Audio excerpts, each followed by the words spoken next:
commonly in my speeches here at The Economist, and thank you again for inviting me, I'm kind of pessimistic, especially regarding consumer behavior. And well, my contribution today, let's call it as such, is the hidden bias in how people evaluate corporate social responsibility, ESG, and all these excellent initiatives that most of us here today try to run and implement. So the idea in Greek is υποσυνείδητη και σιωπηρή προκατάληψη απέναντι στην ΕΚΕ. For what is worth, this past August, some shameful self-promotion here, I was lucky enough to be invited to present this work at Oxford's Said Center for Corporate Reputation, an important gathering of people. And this work received some very positive feedback. So I'm giving you some idea of where research is going in the broader term of social evaluations. Because this is what we do. We evaluate these practices. So, to the point, because I don't have time, we all say that we support CSR. 70% of consumers claim they prefer responsible firm and responsible practices, but they do not deliver. So our research with colleagues from IE, Spain, Montpellier, France, Concordia, Canada, reveals this hidden challenge. That is, consumers unconsciously distrust CSR. This is how we call it. We call it implicit CSR bias, a subconscious or unspoken bias against CSR. Our core argument, surveys and focus groups, το ρητό, don't tell the full story about CSR.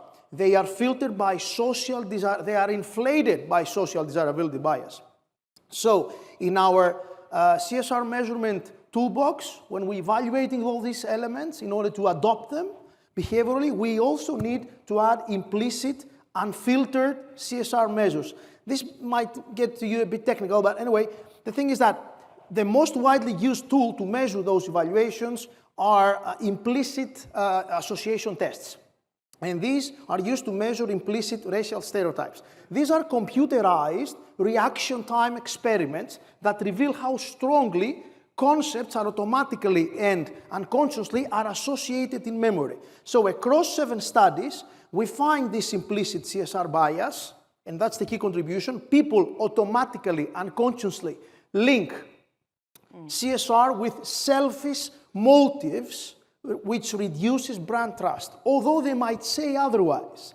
So, in our studies, implicit and explicit were uncorrelated, statistically uncorrelated. So, they appear that implicit attitudes towards CSR have a life on their own in our brain. Bottom line, CSR is subtly, I'm not sure whether I should be using this term, I got some pushback from colleagues at Oxford, subtly stigmatized, although family firms face it less because they are seen as more caring towards society. Again, these are all about stereotypes. So, concluding, your CSR might pass the logic test, let's call it as such, but might fail the gut test. Overcoming this subtle CSR stigma needs narrative, αφήγημα, and time. So what you need to do is to communicate not just the what we do, but why we do it, genuinely. So we need don't just measure only what people say, the spoken, το ρητό, about CSR, but also measure their reflexes about it, the unspoken, το άρρητο. Τα ελληνικά μου, δυστυχώς, την παιδεία που πήραμε δεν είναι τόσο καλά. So, and concluding, be humble, I keep on saying this every year, in your CSR communications. Humility, okay? That's my take. Fantastic. Let me just very briefly follow up with you. When Pavlina's finished her interview, I have a question for you, which is, what's the shape of this? How is it changing over time? So you've picked a moment in time, you've done a measure, and you've detected this almost unspoken bias against CSR.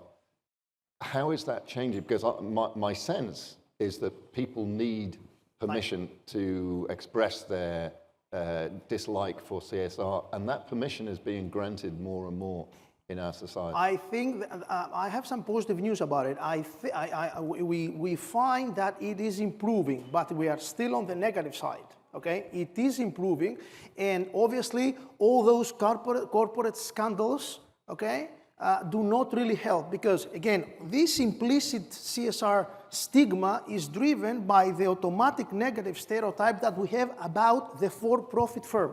Unfortunately, if you ask the lay people, we are not the lay people here in terms of understanding how profit leads to social welfare, people cannot express it. They don't understand how profit can lead to social welfare. So we have anti-profit beliefs, and all these anti-profit beliefs, they are automatically transferred into what we're trying to have people adopt here.